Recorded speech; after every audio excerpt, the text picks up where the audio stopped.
Well, y'all, thank you for coming out again. We'll start with Chaplain John Denny. Good afternoon. Since 1777, part of the state motto of South Carolina has read, "While I breathe, I hope."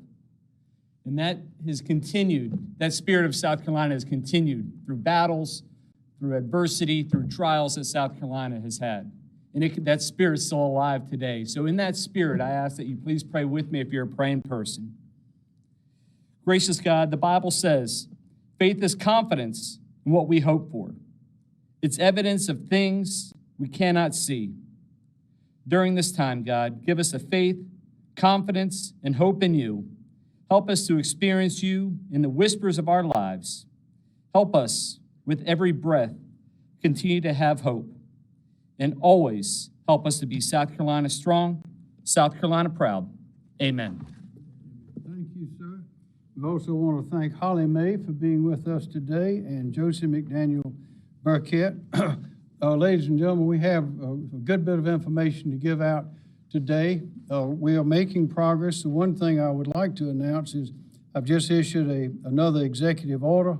There's a mandatory quarantine. We know that there are hot spots around the country. They've been identified, some very clearly, others are being identified now. But by the authority vested in me by the statutes and the Constitution, I've issued another executive order that requires those people coming into our state, regardless of whether they came from our state or someplace else, if they're coming to South Carolina from one of those hot spots, they must self-quarantine for 14 days, for 2 weeks. And there's a criminal penalty attached for failure to comply with that executive order. And the executive order mentions specifically the states of New York, New Jersey, and Connecticut, and also the city of New Orleans, all of which have been identified as hotspots. Dr. Bell. Thank you, Governor. Good afternoon.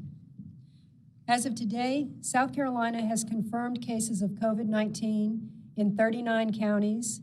This includes 86 additional cases across the state. The county-by-county case counts are posted on our website and updated daily. Unfortunately, it is with great sadness that I also report the loss of 4 more of our fellow South Carolinians who have been confirmed to have COVID-19 infection.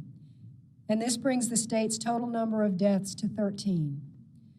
And as always, our sympathy and hearts go out to the family and friends of these individuals and to all of those who have lost their loved ones to COVID-19 infection. I can't express strongly enough the importance of all of us to take the necessary actions to protect ourselves, our families, and our community by continuing to practice social distancing, staying at home and away from others, and particularly when ill, and frequently washing your hands to prevent the spread of germs. DHEC has deployed 600 staff across the state to respond to this ongoing public health threat. And to date, we have responded to reports of 539 confirmed cases from our public health laboratory and private laboratories. Yesterday, we reported on a shortage of chemicals needed to perform testing on COVID-19 nationwide and within South Carolina, including at our DHEC Public Health Laboratory. But since that time, our innovative public health laboratory team has been able to recreate a component of our extraction supplies that was on back order and resumed testing late yesterday. The vendor's supply arrived this morning, and currently the public health lab is working through a backlog of approximately 1,800 samples waiting to be tested. We also continue to work with healthcare providers to stay updated on the availability of hospital beds and ventilators throughout the state. This includes taking proactive precautions to increase the number of potential beds available.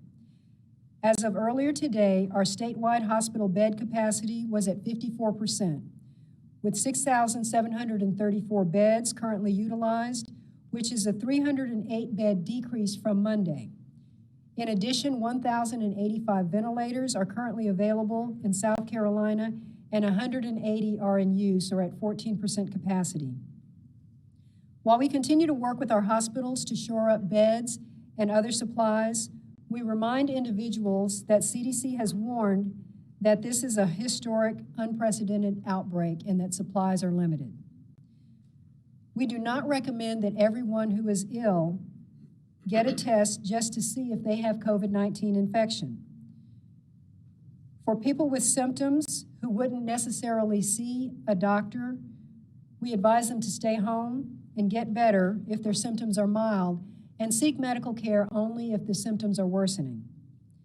This will allow our healthcare systems and our providers to give care to those who need it most. It will also help protect those on the front lines at our hospitals, clinics, and other critical infrastructure areas so that they can continue to protect all of us as we work together to combat this disease. It is critical that we all do our part to protect ourselves and others, and to do that, we must be vigilant about taking precautions encouraged by public health experts. And for the latest information, please visit our webpage at scdhec.gov/COVID-19. Thank you. Thank you, ma'am. Senator Graham. Thank you, Governor. I know I speak for Tim. We're glad to be home. It's been a tough week in Washington. The president is going to sign the biggest relief package in the history of the nation just in a few minutes, $2.2 trillion. That's more than we spend on discretionary spending in the entire year. It's larger than the New Deal. And there's a lot of things in there I don't like, but there are a lot of things in there that are going to save lives. I just got briefed by the governor and his team. I've never felt more proud to be a South Carolinian than I do now. People know what they're doing in that room. Your decision to stop elective surgeries when the hospitals and the doctors stepped up and said they would do that has created bed space in South Carolina a lot of people would covet. That was a great decision. Your decision to really impose social distancing in a serious way is going to help us with the infection rate. So we got a good team, we're in good hands. Now, what does this bill mean to you? Everybody in South Carolina who makes under $75,000 a year will be getting $1,200 as an individual, $2,400 as a couple, $500 per child. That is a lot of money, but it will help keep the lights on and the refrigerator stopped. If you're on Social Security and you haven't paid income taxes, you get a check. If you're on disability and you don't pay income taxes, you get a check. This money is coming. It's going to take a couple of weeks, but it will be coming. There's $150 billion in this bill to help states and municipalities and counties that have had to spend money they never allocated to deal with this virus. We've dealt with hurricanes very well. This is a hurricane that's not going to leave anytime soon. So this $150 billion will be a godsend to the state of South Carolina to replenish the coffers. There's another line item that is very important, $16 billion to buy the supplies we need to win this war. The special forces in this war are your nurses and your doctors and your healthcare professionals. They're the ones that meet the disease every day head on. The rest of us are soldiers in this fight. The war on terror, 1% of us have been fighting that war. The war against the virus, we're 100%, we're all in. What can you do? Follow the guidelines.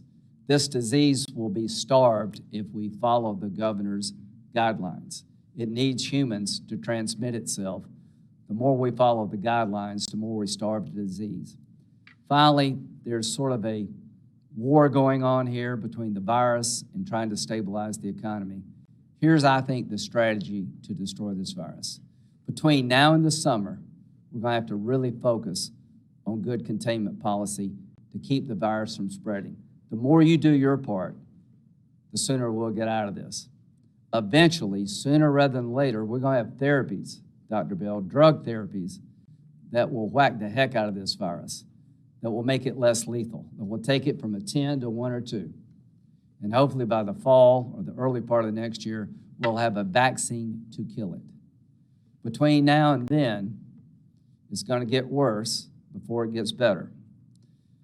We're going to have an economy locked down for a while to come, and we'll reopen it based on sound science. The worst thing possible is to try to create a bump in the economy that leads to a spike in the virus. Heat is an enemy of this virus. I'm hoping we'll get some relief in the summer, but I know it's coming back in the fall. And the more we do now to get ready for the fall, the better off we'll be. So we're working overtime to find drug therapies to help people get through their hospitalization and maybe keep them out of the hospital, take it from a 10 to 1 or 2, and the ultimate solution is a vaccine. President Trump is spending 24 hours a day with his team to do what we can at the federal level. This bill is going to help a lot. Help is on the way. Thanks, Senator Graham. Senator Scott. Thank you, Governor. Governor, and to those who've been doing these daily briefings, thank you very much. It certainly provides confidence to South Carolinians throughout this state. It provides information and it provides clarity. So thank you all for the hard work and the dedication that we see every single day on TV. It is making a difference. It is saving lives.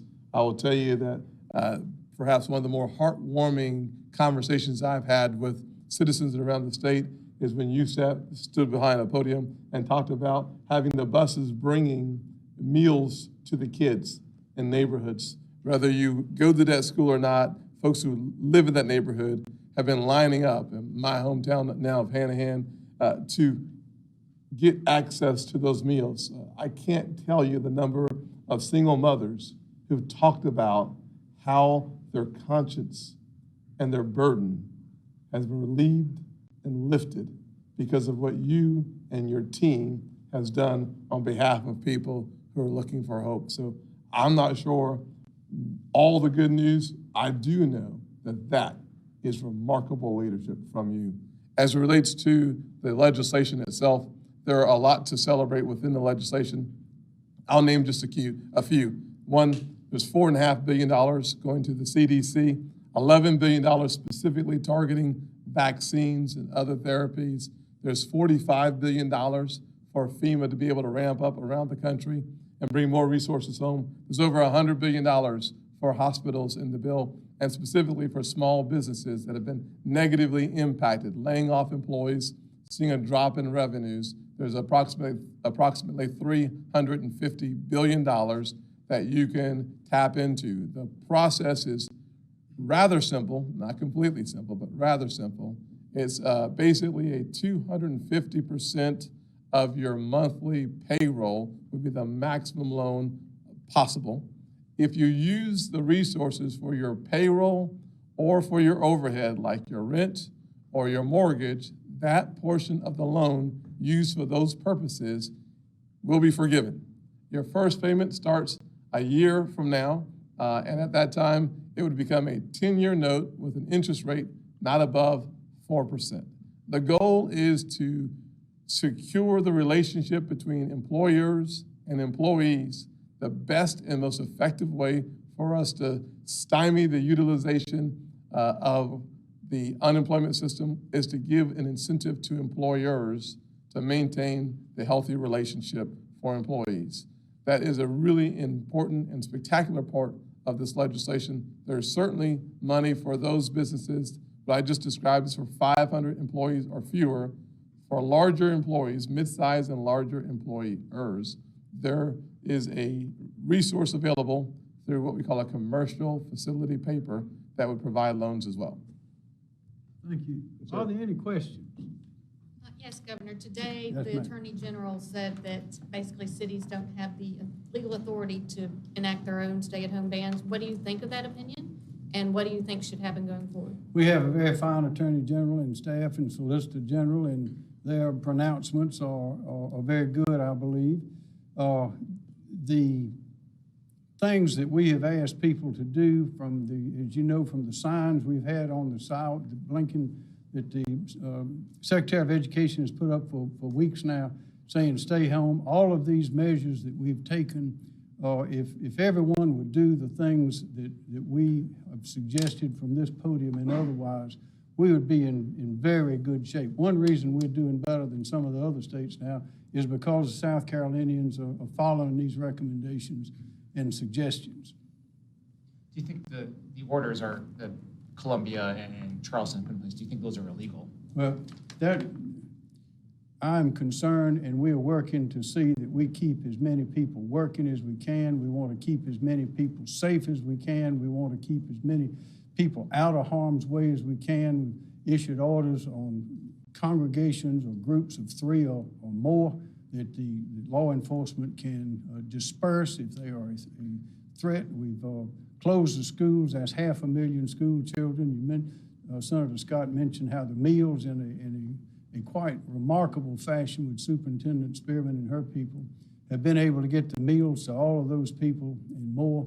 We have urged people to keep that social distance, and those are the things that we are going to continue to do. We are following the science and the data and the knowledge and the experience of the experts like Dr. Bell and others in devising the precise path, the best and most aggressive paths that we can take. Next question. What's the Yes, penalty? sir. Is that a question? Yes. With employees going to work, if there's an infection in their employment where they work, should that business shut down? What type of What the action business should should they do is follow the recommendations and advice of the CDC, which has been provided many times by the Department of Health and Environmental Control. Would you like to respond, please? We don't recommend that entire business shut down just because a single person has been identified with COVID-19. It can vary from the work setting, but in general, we focus on the close contacts, people who've had close, prolonged face-to-face contact with someone who is ill. And so the casual contacts who might be present in a business setting, it is of no value to actually close the business setting in that instance. We recommend closures and discourage large groups because of the possibility that there could be somebody in a population unrecognized, and that's how diseases spread. But we also want to maintain, as has been said, employment, and so they're really different situations, but there is, we know that there's a lot of concern about people saying that there may have been a worker in my work site who's ill, but that's not an indication to just close a business. Dr. Bell, while you're there, MUSC's Dr. Edward O'Brien has said we could actually have 10 to 24 times the number of confirmed positive cases. Is that possible, that we could really have 45, 11,000 people out there we don't know about? Well, some of these projections seem unlikely, and they're based on comparisons to other populations that might not be valid. If we look at something like a New York City population that might have over 100 people per square mile versus in South Carolina, where we generally have fewer than 20 people per square mile. So our living conditions and other factors, when we monitor disease reports to make speculations about the shape of the curve, as I've mentioned, that there can be delays in reporting and there can be a large jump in reports on a single day that can frame the shape of that curve, but that is a factitious elevation in a curve just because samples are held. So some of this modeling is based on simply delays in reporting or delays in turning out test results. And what we believe is are more accurate representations is that we're unlikely to see an exponential rise in cases in South Carolina. We recognize that cases are going to continue to increase, and how steeply that increase continues depends on the effectiveness of the social distancing measures, and we can flatten that curve if people strictly observe the social distancing, stay home when you're sick, and that can change the shape of the curve. So there's a lot of speculation about that, but we doubt that will be that significant. Next question. Dr. Bell, how many kids does South Carolina have, and what's our capacity right now? And how often is DHEC getting these kids, and where are they coming from?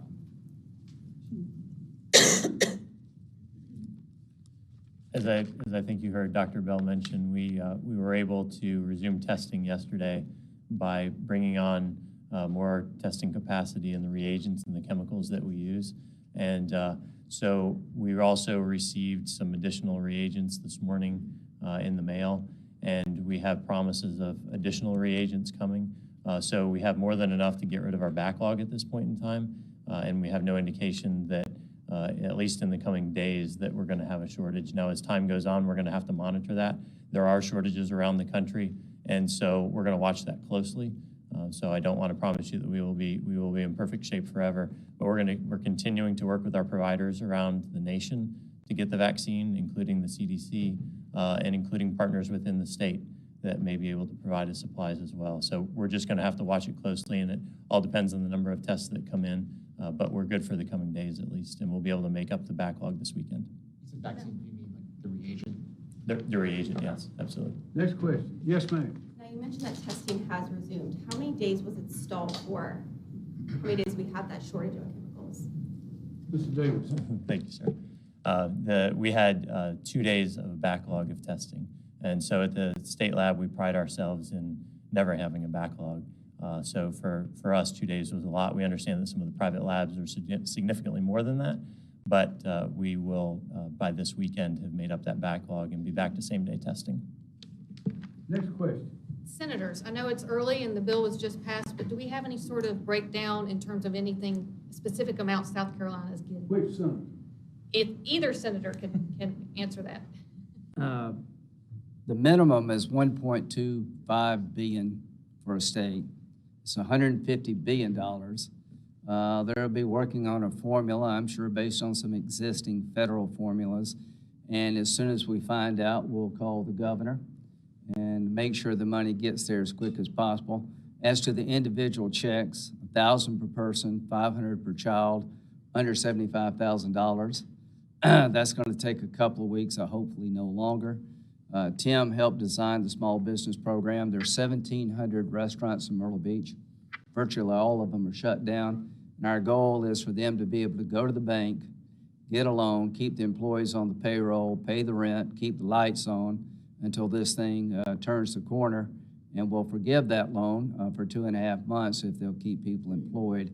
That's going to take some time. There are 800 qualified lenders under that program. We're going to expand it dramatically.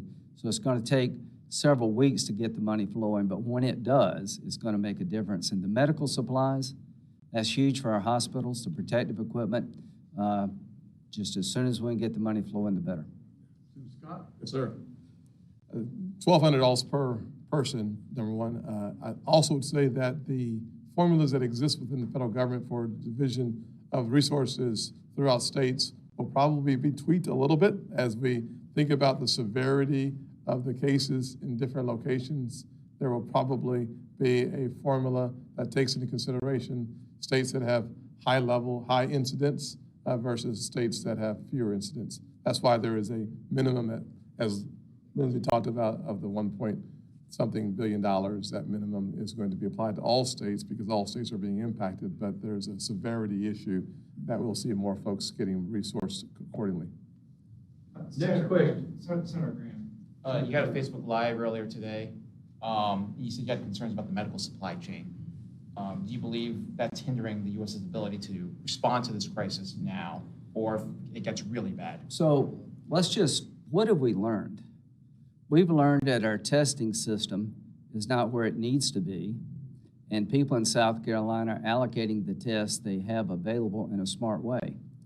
You can't test everybody. You want to test people who are really sick, and you want to test people who are in the healthcare front lines to keep them in the fight. 90% of antibiotic compounds are coming from China.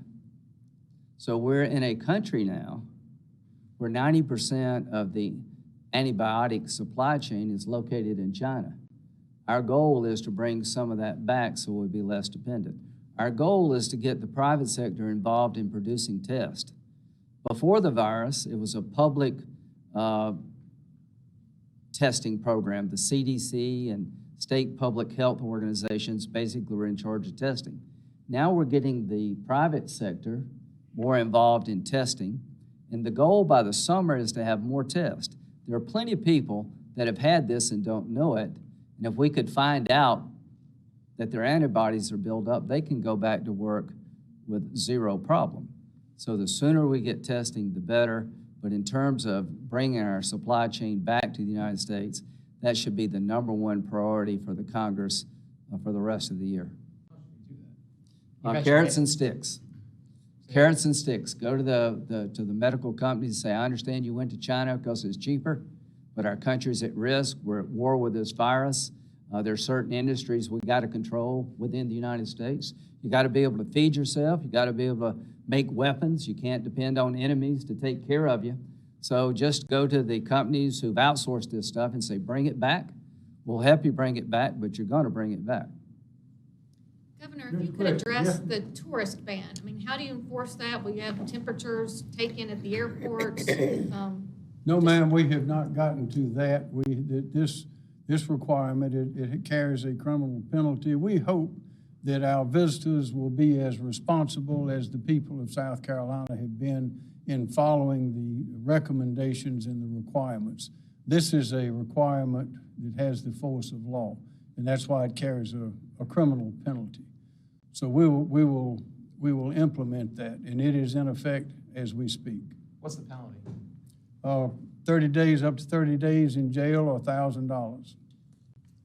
Governor, North Carolina has issued, Roy Cooper just issued a statewide stay-at-home starting Monday at 5 p.m. Are we headed down that path? And if we're not headed down that path, what makes you think, what makes you think that we won't? As we've mentioned before, everything is on the table. We will do whatever is necessary to see that the people of South Carolina are kept as safe as possible. And the main way to do that is to have the hospital beds available to do the other things that we've mentioned that we've accomplished. But the main thing is to have them follow the social distancing rules and the others about hygiene and all of those things that have been pronounced all over the place by the health authorities. I have not seen the order from North Carolina, but I know in looking at others and in speaking to governors around the country, including all in the southeast, I have seen nothing yet that was not already included in one way or another in the recommendations and the mandates that we've issued here in South Carolina.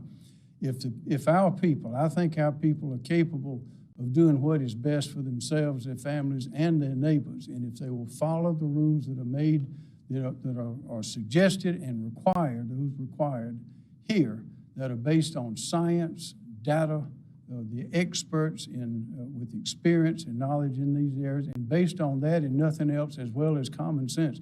If they will do those things, then we don't need to have mandates like they may have in some other parts of the country. Yes, ma'am. You banned all large gatherings. Are there Ma'am? you banned all large gatherings. At this point, are there any plans though to limit the number of people coming into certain businesses like grocery stores to just 30 or 50 people at a time? We have nothing mandatory there, but all the rules about social distancing apply everywhere. Also, as you know, our grocery stores and a lot of the other businesses have provided for senior days, senior hours, to allow for the elderly population to come in when there's less traffic, less confusion, and more social distancing available. Again, most of the things that have been mentioned anywhere in the country have been addressed in one way or another by our experts right here in South Carolina, with a good dose of common sense and based on experience and trusting in the integrity and the experiences of the people of South Carolina. We've been through hurricanes. We've learned how to work with each other over and over, and that is putting us in good stead in working with this war, as Senator Graham has described it, and Senator Scott. Are there more questions? Dr. Bell, on first responder priority testing, we hear that there are now more than 4 sites around the state. Can you update us on the number of sites for first responders and where those are? I'm not familiar with the testing sites. I'll ask Director Davis. Sure. You're exactly right. It has been a priority of us to ensure that we get first responders tested and tested quickly. We have, I believe this morning's report had 7 on it, and we were working on an 8th one for today as well. So we know that it has not been statewide coverage. We certainly encourage locals, if they have arrangements with their local hospitals and whatnot, to feel free to make those arrangements, but we also see it as our responsibility to make sure that there's a backbone to back that up. So it's growing every day, and that's our intent. Governor McMaster, or to the senators, the president just ordered GM to make ventilators. Should the president do that for any South Carolina companies? Well, I'll let Tim. The Defense Procurement Act is set up to transform the economy to meet the needs of a crisis, mostly war. But in this case, we're at war with an unseen enemy. It's called the virus. World War II, we stopped making cars and we started making tanks. We stopped making commercial airliners, we started making bombers and fighters. So what we need to do is get the ventilators supply chain up and running until the F-100 is a great truck, but you're not gonna make any more of those till you make the ventilators. This is coming back in the fall. So what I wanna do in the spring is to go ahead and ramp up the supply chain, make sure we have the masks and the ventilators and all the things that the frontline troops need to fight this virus. In the summer, hopefully the heat will slow it down, and by the fall, Dr. Bell, will have drug therapies that whack the hell out of this thing, and by the end of the year or the beginning of next year, a vaccine to kill it. So we're literally buying time. These containment policies are tough, but they're allowing us to buy time to get the drug therapies and the vaccines that will eventually destroy this virus. The supply chain, medically, needs to be told right now, do whatever you need to do and do it now because it will come back in the fall. I have a question. There's no doubt that if you look at what the president has been able to successfully accomplish without mandating that companies get involved, he's been able to get companies to consistently volunteer getting involved. That's one of the reasons why Ford is already working on the process of creating ventilators, and GM is now, sounds like, coming into the fray. There has been a strong, positive, voluntary reaction to the president's request to have as much as possible the Marshall Plan in action.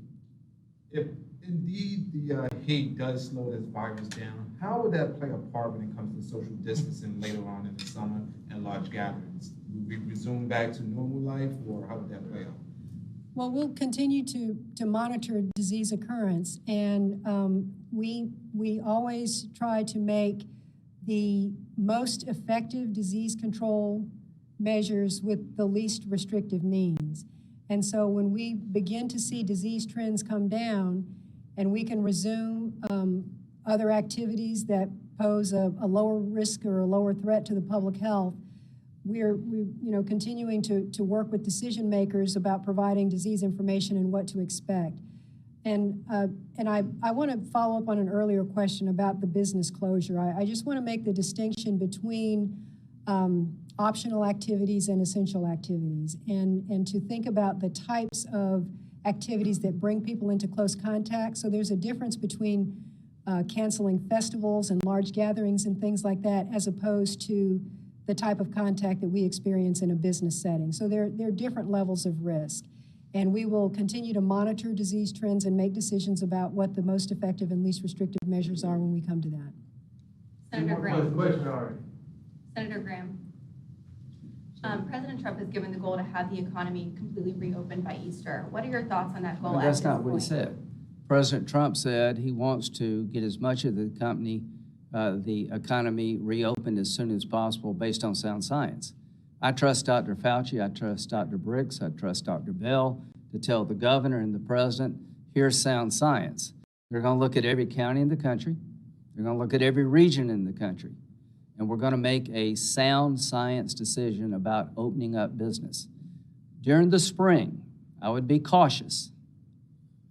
There will be a plan next week, I think, that will look at the country based on risk, high, medium, low. Some counties have very low risk. You would treat them differently than you would New York City. So the president, one, is going to make a decision based on science. It will be blessed by Dr. Fauci and Briggs, or I'm certain of that. And the governor is not going to be bound by these recommendations.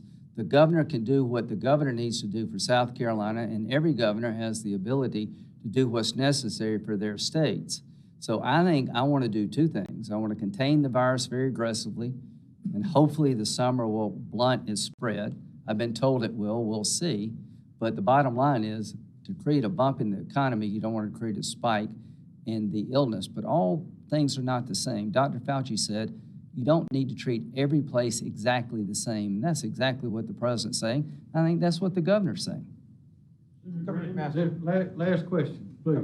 Governor McMaster, the state has a program that garnishes people's tax refunds.